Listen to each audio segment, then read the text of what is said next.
Mari kita berdoa bersama-sama untuk mendengar firman Tuhan. Kami bersyukur kepadamu ya Tuhan, kalau saat ini kami boleh diberi waktu dan kesempatan untuk bersama belajar firman-Mu, mendengar kebenaran-Mu. Kami mohon pimpinan pertolongan-Mu bagi kami, ajar kami untuk mengerti dan melakukan firman-Mu. Di dalam nama Yesus kami berdoa. Amin. Salam saudara-saudara yang dikasihi oleh Tuhan Yesus Kristus.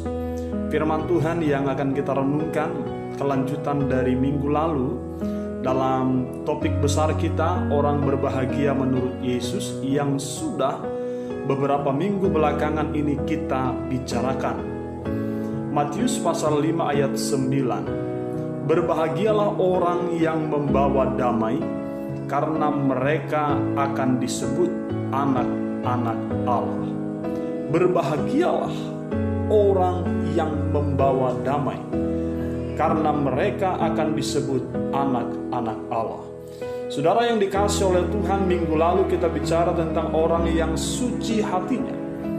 Kita sudah bicara juga tentang orang yang miskin di hadapan Allah, orang yang berduka cita, dan seterusnya. Dan hari ini kita bicara tentang orang yang membawa damai, adalah orang yang berbahagia atau orang yang diberkati secara rohani. Tidak semua orang dikatakan pembawa damai. Tidak semua orang dikatakan hidup dalam damai. Seberapa penting damai itu? Lalu apakah damai yang dimaksud dalam Matius 5 ayat 9 yang kita renungkan malam hari ini? Ketika kita bicara tentang damai dalam bahasa Yunani yang dipakai dalam Perjanjian Baru, dipakai kata eireноpoios. Ya, damai itu berarti eireноpoios, yang dalam bahasa Ibrani dipakai kata shalom, yang berarti damai sejahtera. Eireноpoios atau shalom memiliki makna yang sama, damai sejahtera, yang berarti jauh dari segala kejahatan,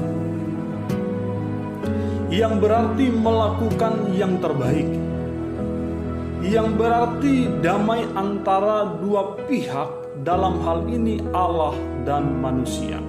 Saudara, yang pertama, jauh dari segala kejahatan.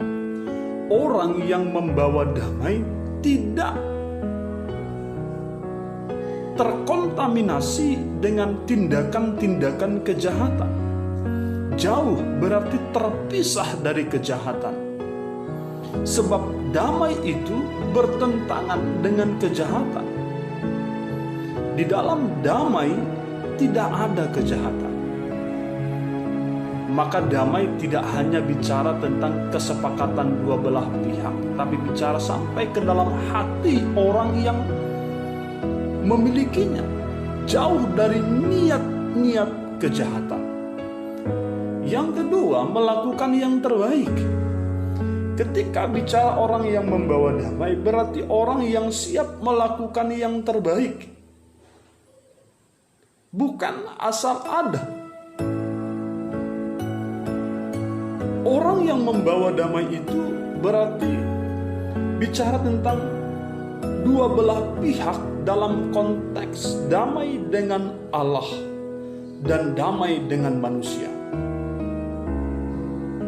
Nah, saat ini kita ditanya, bagaimana dengan kehidupan orang yang hidup di zaman sekarang? Terkadang sering kita menemukan lain di mulut, lain di hati.